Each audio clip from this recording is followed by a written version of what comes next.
What's up, guys? So once again, welcome back to MBTechno. So guys, this is lecture or part 4 of the Indian Contract Act 1872. So मिलते हैं, चलिए शुरू करते हैं. So guys scene ये है कि हमने अभी तक काफ़ी चीज़ें इसमें कवर कर ली हैं, ठीक है. सो अब देखने थोड़े कुछ लास्ट 3-4 टाइप्स बाकी रह गए थे कॉन्ट्रैक्ट के, एंड उसमें हमें थोड़ी चीज़ें परफॉर्मेंस भी देखनी पड़ सकती है, ठीक है. सो आगे देखते हैं. तो अगर लेक्चर शुरू करने से पहले मैं आपको बोलता हूँ, अगर आप चैनल पर नए हैं तो please do subscribe my channel, because मैं आपके लिए उसमें पूरी हेल्प कर दूंगा. सपोज जो भी लीगल एप्टीट्यूड है, सब जो भी आपका LLB एंट्रेंस एग्ज़ाम होगी, ठीक है, या आप CA की एग्ज़ाम देंगे या CMA की एग्ज़ाम देंगे, तो उसमें आपको LLB का कुछ ना कुछ, लॉ का कुछ ना कुछ आएगा, सही, राइट. तो ये पार्ट उसमें होते ही हैं, ठीक है. कॉन्ट्रैक्ट एक्ट तो हर जगह होता है, ठीक है.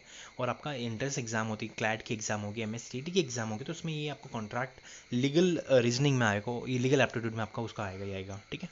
सो आपको हेल्प मिलेगी. तो जो कुछ भी नई वीडियो होगी आपको उसका अपडेट मिलेगी, ठीक है. शुरू करते हैं. तो सबसे पहले यार हमने लास्ट देखा था, हमने क्या देखा था, on the basis of formation. अब देखते हैं on the basis of performance.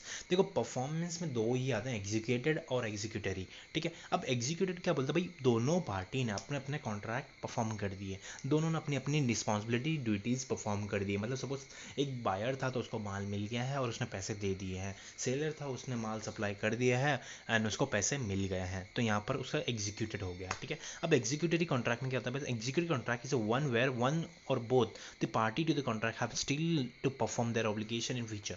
अभी क्या बोलते हैं भाई, कॉन्ट्रैक्ट तो साइन हो गया बट हम लोग ने परफॉर्म नहीं किया, because sometime you know what happen कि सपोज जैसे लॉकडाउन हुआ, ठीक है, एग्जांपल दे रहा हूँ आपको मैं, ठीक है. सो इस लॉकडाउन में काफ़ी सारे कॉन्ट्रैक्ट होल्ड पे हो गए, तो वो एग्जीक्यूटेड नहीं हुआ है, वो एग्जीक्यूटरी होगा, बिकॉज दे थॉट कि लाइक हम लोग फ्यूचर में कॉन्ट्रैक्ट करेंगे. अभी ये कॉन्ट्रैक्ट तो कंफर्म समझो, बट हम लोग आपको जो भी डिलीवरी रहेगा, जो पेमेंट रहेगा, तो will do it in future, जैसे लॉकडाउन और होता है, विल डू इट, ठीक है. तो इस तरह से एग्जीक्यूटरी कॉन्ट्रैक्ट बन जाते हैं, ठीक है. So I hope you guys are getting with the way, ठीक है. सो और भी चीज़ें इसमें देखते हैं. ये तो था परफॉर्मेंस में. अब देखते हैं on the basis of performance में और दो चीज़ आती हैं, ठीक है. अब यूनिलैटरल और बायलैटरल. देखो, यूनिलैटरल बेसिकली क्या होता है कि वन साइड में, एक साइड में सपोज मान लीजिए किसी बायर जो भी है, सेलर जो भी है, उसने अपना कॉन्ट्रैक्ट पूरा कर दिया है, बट अब उसकी ऑब्लिगेशन उसने पूरी कर दी है. बट यहाँ पर हुआ क्या कि बायर जो भी था उसने अपने पैसे पेमेंट नहीं किए अभी तक. तो यहाँ पर हो रहा है कि वन साइडेड कॉन्ट्रैक्ट, एक जन ने ऑब्लिगेशन पूरी कर दी है, अदर पार्टी ने फुलफिल नहीं की है, ठीक है. तो हो रहा है कि कॉन्ट्रैक्ट कंप्लीट है या नहीं है आपके हिसाब से. आप सोचना, कॉन्ट्रैक्ट कंप्लीट है या नहीं है. कॉन्ट्रैक्ट कंप्लीट नहीं है. यूनिलैटरल कॉन्ट्रैक्ट ऐसे कॉन्ट्रैक्ट होता है जो पे जहाँ पर वन पार्टी परफॉर्म कर दिया, दूसरा पार्टी का परफॉर्म करना बाकी है, that is unilateral contract. Bilateral contract वो होता है कि कॉन्ट्रैक्ट साइन हो गया बट दोनों पार्टी ने कोई भी परफॉर्मेंस अभी तक और ऑब्लिगेशन अपनी निभाई नहीं है, तो वो होते हैं बायलैटरल कॉन्ट्रैक्ट, ठीक है. ये चीज़ समझ में आ गई. उसको बायलैटरल को आप एग्जीक्यूटिव बोल सकते हैं, क्योंकि वहाँ पर भी फ्यूचर के डेट में होता है, ठीक है. तो उसमें दोनों एग्जीक्यूटिव और बायलैटरल ऑलमोस्ट सिमिलर है, ठीक है. आगे बढ़ते हैं. फिर देखते हैं भाई परफॉर्मेंस बेसिकली क्या होता है. The contract act the lay down से the parties to the contract must either perform or offer to perform the respective promise unless such performance is dispensed with the execute under the provision of this act, ठीक है. the offer to performance basically क्या कर रहे हो आप, किसी भी चीज़ को सपोज मान लीजिए आपका बायर हो, ठीक है. अब तो आपके परफॉर्मेंस क्या आएगा, आपको पेमेंट करना है, ठीक है, आपको गुड्स रिसीव करना है, ठीक है, और क्या करना है आपको, ठीक है, और क्या करना है आपको, जल्दी बताइए, उसको इंटीमेट करना है. तो ये सब की चीज़ें परफॉर्मेंस होती हैं. अभी सेलर में क्या परफॉर्मेंस, को गुड्स डिलीवर करना है, पैसे रिसीव करने हैं, ठीक है, बराबर माल ट्रांसपोर्ट में पहुँचाना है, तो ये सब चीज़ें क्या है, आपके परफॉर्मेंस है, ठीक है. तो ये सब चीज़ें परफॉर्मेंस में आती है. आगे बढ़ता है.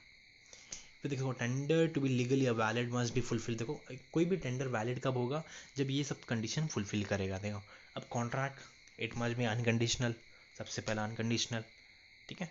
दूसरे देखते हैं, tender money must be legal tender money but not by any foreign money. अभी देखो, कभी टेंडर मनी रहेगा तो लीगल होना चाहिए, फॉरेन रेमिटेंस नहीं होना चाहिए, प्रोमिसरी नोट नहीं होना चाहिए और चेक नहीं होना चाहिए, ठीक है. और क्या बोलते हैं, tender must be made at a proper time and place. कोई भी टेंडर बनाओगे तो प्रॉपर टाइम पर प्लेस पे होना चाहिए, ठीक है. अब जिसको भी आप टेंडर देते हो उसको एटलीस्ट कुछ ना कुछ अपॉर्चुनिटी दो, टाइम थोड़ा सा होता है ना, एक रीजनेबल अपॉर्चुनिटी ऑफर. जो कुछ भी आप सपोज मान लीजिए आपने उसको ऑफर किया कि भाई तेरे को मेरे को 100 करोड़ का माल बना के देना है, ठीक है. तो एटलीस्ट आप उसको 7 डेज़ का टाइम तो दोगे, भाई सोच के बताता हूँ देखो क्या करना है मुझे. तो यहाँ पर क्या करना है, तो रीजनेबल अपॉर्चुनिटी वहाँ पर होनी चाहिए, एटलीस्ट 90 डेज़ 30 डेज़ डिपेंड्स, ठीक है. फिर आते हैं tender to be legally valid must fulfil the following condition, ठीक है। अब यहाँ पर वीगली वैलिड कैसे और भी कोई भी चीज़ लिखेंगे, if the offer is an offer to deliver anything to promise the promisee must have a reasonable opportunity of seeing that the things offered is the thing which the promiser is bound by the promiser to deliver। देखो अभी ऐसा रहता है ना, आप suppose मान लीजिए आपको डिमांड थी कि भाई मुझे घर चलना है, ठीक है। तो आप किसी भी कॉन्ट्रैक्ट आप ले रहे हो तो एटलीस्ट वो बंदा ऐसा होना चाहिए कि वो कॉन्ट्रैक्ट फुलफिल कर सके, तभी जाके उसको कॉन्ट्रैक्ट दे रहे हो, ठीक है। तो वहाँ पर तभी जाके टेंडर साइन होता है। तो आप ऐसा नहीं बोल सकते भाई सपोज आपने दिया है उसको घर बनाने का काम और उसको काम आता है कि सिर्फ बस कलर लगाने का, तो ऐसा नहीं होता है। तो जिस किसी को भी काम दे रहे हो तो there must be knowledge of it, या तो उसका बिजनेस वही होना चाहिए, ठीक है। तो इस टाइप में कॉन्ट्रैक्ट टेंडर साइन होते हैं, ठीक है। When there are the several promises and offer to any of them is a valid tender, ठीक है। अगर उसके पास ऑलरेडी सेम टाइप के ऑफर है तो वो वैलिड टेंडर कहलाया जाएगा। Must be in proper form, बराबर है उसकी परफॉर्मेंस परफेक्ट फॉर्म होना चाहिए, ठीक है। तो वो सब भी होना चाहिए। Must be willing and ready to fulfil the obligation, ये भी चीज़ें होनी चाहिए, ठीक है। सो इसमें और देख लेते हैं और क्या है। परफॉर्मेंस मेड बाय होम, ठीक है। अब देखो परफॉर्मेंस कौन कौन करता है। In the cases involving personal skill test credit promiser must himself perform the contract. Exactly जो प्रॉमिस कर रहा है उसको परफॉर्म करना ही पड़ेगा ना, और कौन करेगा भाई। उसकी स्किल के बेस पे, उसके क्रेडिट के बेस पे, उसको टेस्ट के बेस पे उसको करना है। परफॉर्मेंस बाय रिप्रेजेंटेटिव, अगर उसका परफॉर्मेंस रिप्रेजेंटेटिव करता है, ठीक है। तो in all the other cases our promiser or his representative may employ a competent person to perform it. Exactly. अब सपोज आप मान लीजिए अर्बन क्लैप का एग्जांपल लेता हूँ आपको मैं, ठीक है। तो अर्बन क्लैप ने काफ़ी सारे अपने एग्जीक्यूटिव रख रखे हैं। तो अगर सपोज आप ऑर्डर देते हो अर्बन क्लैप को, तो अर्बन क्लैप में काफ़ी से ब्यूटिशियंस भी आते हैं, ठीक है। और सबसे एसी क्लीनर भी आते हैं, ठीक है।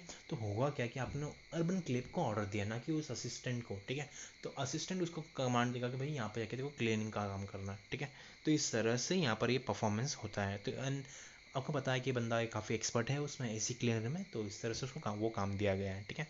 फिर देखते परफॉर्मेंस बाय थर्ड पर्सन। अभी थर्ड पर्सन में सीन क्या होता है कि सपोज मान लीजिए आपको कॉन्ट्रैक्ट मिला है कि ये हार बना के आपको देना है, ज्वेलरी का आपको बना के देना है। तो यहाँ पर सीन क्या हो रहा है कि आपको पता है कि भाई आपके पास डायमंड है, गोल्ड है, बट आपके पास बनाने के लिए कोई बंदा नहीं है। तो आप क्या करते हो, किसी थर्ड पार्टी को कॉन्ट्रैक्ट देते हो एंड आपके बिहाफ पे ही make it goods for you guys, ठीक है। तो होगा क्या कि यहाँ पर उसका टाइम बच जाएगा, दूसरा जो एक्सपर्ट होता है उसको काफ़ी अच्छे से नॉलेज होगी, तो वहाँ पर स्क्रैप भी कम बचता है, ठीक है।